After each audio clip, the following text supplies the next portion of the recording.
All right, well, let's get into the 5 takeaways and see what 5 things we can take away from that game. And number 1 is build-up struggles. Yeah, and as we were talking about in our reacts, but Spurs lost the ball 16 times in the in our defensive third yesterday.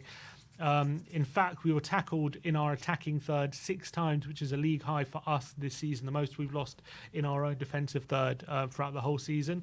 As well, in the middle third, we were tackled 13 times, which is 4 more than any other game against us so far this season. So I think it's fair to say Palace really caught us off guard with their high press. We really had a lot of struggles building up from the back, and Palace really took advantage of it. Obviously, it's where the goal came from as well, albeit it was from our own making, but it was from the high pressing. It was from them being very aggressive, and that's something that I don't know whether we didn't expect that or what, but Palace was super aggressive in their high press, and it paid off for them. Yeah, it did pay off, and don't get me wrong, Palace were brilliant and so aggressive in the way that they were playing. They put in by far their best performance of the season so far, and they completely outdid us. But I don't think that should be an excuse for the way that Spurs were playing out the back yesterday. We have players with a lot of quality on the ball, with Pedro Porro, Destiny Udogie, Kuti Romero, these kind of players. They have unbelievable quality on the ball. They need to find solutions to be able to beat that Palace press, and they weren't able to do that. Mm-hmm. Next up is away worries. Yeah, more than worries. Yeah, we've talked about it, but 3 wins away from home in 2024, although those were against Villa, against Man United, both down to 10 men, and against Sheffield United, who were already relegated. This season, 4 away games and 3 losses, I think it is, and 1 draw and a win. So 5 away games, 3 losses, 1 draw and 1 win. So 1 win in 5 away from home this season.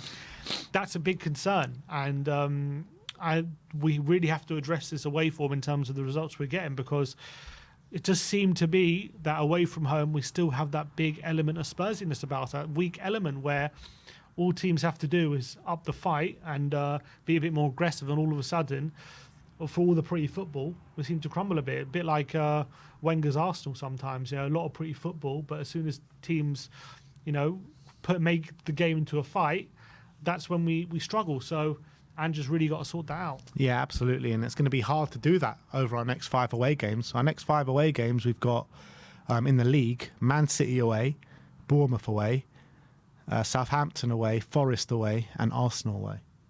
It's very difficult games. Easier. Apart from the Southampton game, which you got to expect us to win that game, I mean, we've got all teams that are very good footballing sides, very good. In Man City, Bournemouth, Nottingham Forest, not a good footballing side, but they're playing unbelievable this season. They're above us by 3 points, and Arsenal. Yeah. So Arsenal in our next 4. 5. 5. Yeah, we got a lot of home games coming. Next up, we've got outfought. Yeah, and yesterday, I think as much as we had tactical issues, we did have some problems with the duels as well, which Palace were overcoming. Palace made 32 tackles yesterday compared to our 19. As well with the ground duels, they won 52% compared to our 48, which is, I guess, not a big difference, but it is a difference. 58% of aerial duels they won compared to our 42.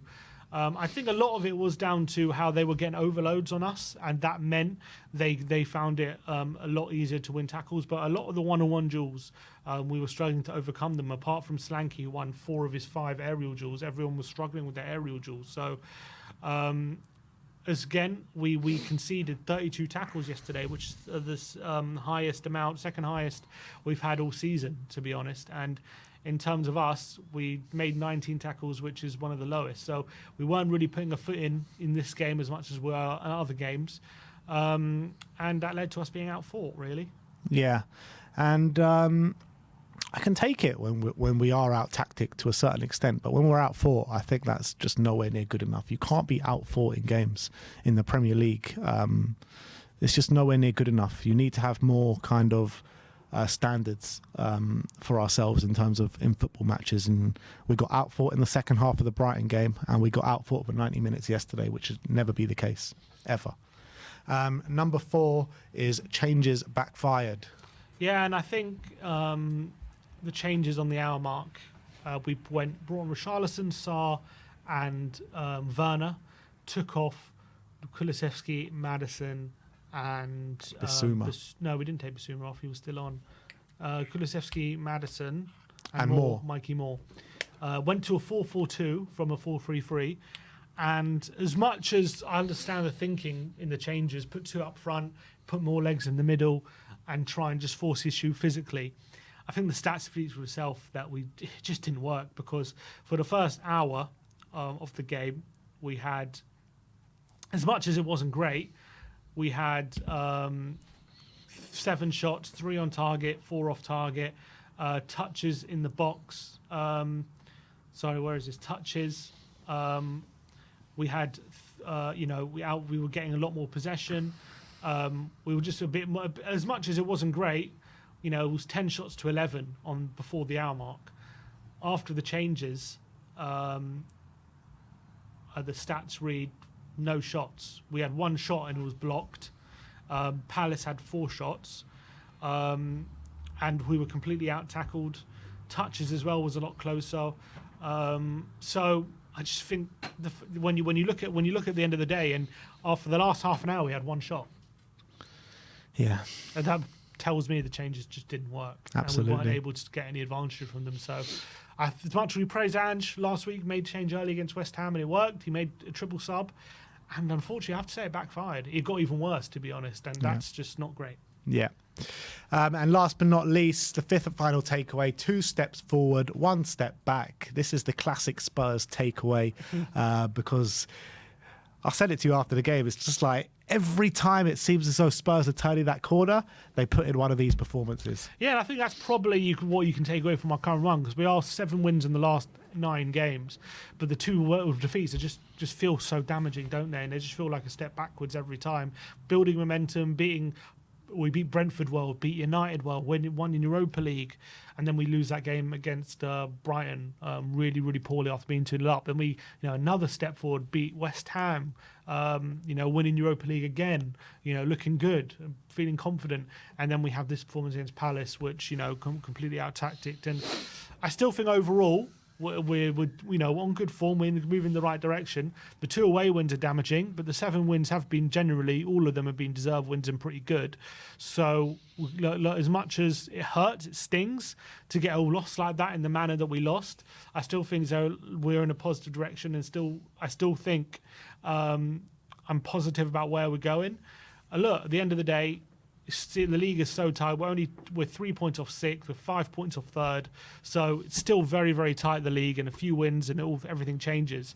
But this inconsistency and getting some of these losses in between these wins, especially the manner of them, is quite frustrating, it's fair to say. Yeah, but I think it just goes back to a mentality issue, and that needs to be sorted out, because I don't think in terms of the player personnel it's too much of a quality issue. Yeah, we could make we need some more signings and some gaps to fill in the squad, but I think for the most part you're looking at the squad and you'd say it's more than likely good enough, apart from Timo on the left and maybe Ben Davis at centre back as like 4th, 5th choice.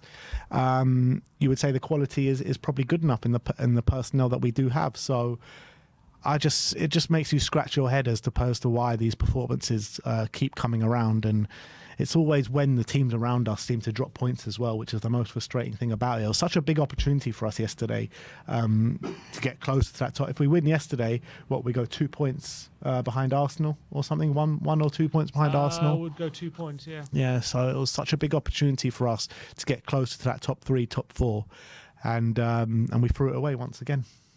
But that is your 5 takeaways.